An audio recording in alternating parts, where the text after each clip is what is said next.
जो एंकर है शो का, उसका 24 घंटे का इन्वॉल्वमेंट चाहिए होता है। बिल्कुल।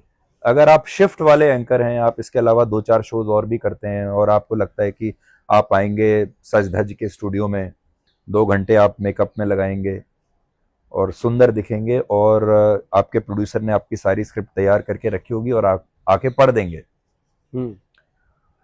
तो शायद उसके अंदर वो भावनाएं नहीं आएंगी। जब तक आप उसको खुद महसूस नहीं करते, जब तक आप उसमें खुद उस कहानी में, उस स्टोरी में डूब नहीं जाते, तब तक वो बात नहीं आती। तो मुझे ऐसा लगता है कि शायद मैं अपने शो में बिल्कुल डूब जाता हूँ।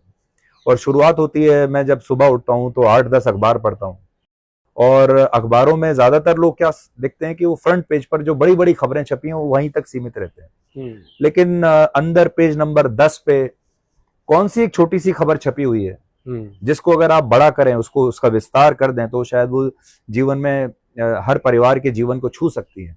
तो शायद वो आपको ज्यादा संतुष्टि देगी वो खबर। तो आप ये काम कर क्यों रहे हैं?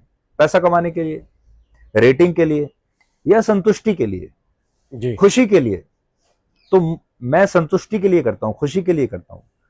और मुझे ऐसा लगता है कि इनमें से कोई भी खबर, मैं देखता हूं कि इनमें से कोई भी खबर, क्या मेरे माता पिता इस खबर को देखेंगे या नहीं देखेंगे, मेरी माँ इस खबर को देखेगी या नहीं देखेगी।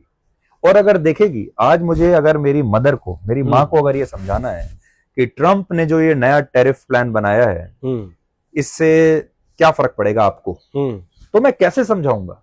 बिल्कुल। या हमारे देश में किसी सुदूर गांव में एक किसान जो दिन भर खेत में काम करने के बाद अब खटिया पे लेटा हुआ है और सामने एक टूटा हुआ second hand black and white TV पे हमें देख रहा है, उसको आप ट्रंप के नए टैरिफ प्लान के बारे में कैसे समझाएंगे? ये हमारी चुनौती है। हमें अर्थशास्त्रियों को थोड़ी समझाना है। इसलिए आपने देखा होगा कि 4 अर्थशास्त्रियों को लेके 4 विंडो काट के स्क्रीन पे लोग आ जाते हैं और बताते हैं कि क्या है, लेकिन उसमें हमारे देश का जो आम व्यक्ति है वो कहीं छूट जाता है। तो ये जो स्पष्टता है, ये जो क्लैरिटी है, अगर ये आपके पास है और फिर आप उसमें पूरा उस विषय के अंदर जाके अगर उसकी एक छोटी छोटी रिसर्च आप निकालेंगे जी, जो कि आप समझा सकें दर्शक को जी कि ये होता क्यों है, क्योंकि आजकल लोगों की जिज्ञासा बहुत है। लोग सिर्फ आपने कह दिया इसलिए नहीं मानेंगे, उनको आपको बताना पड़ेगा।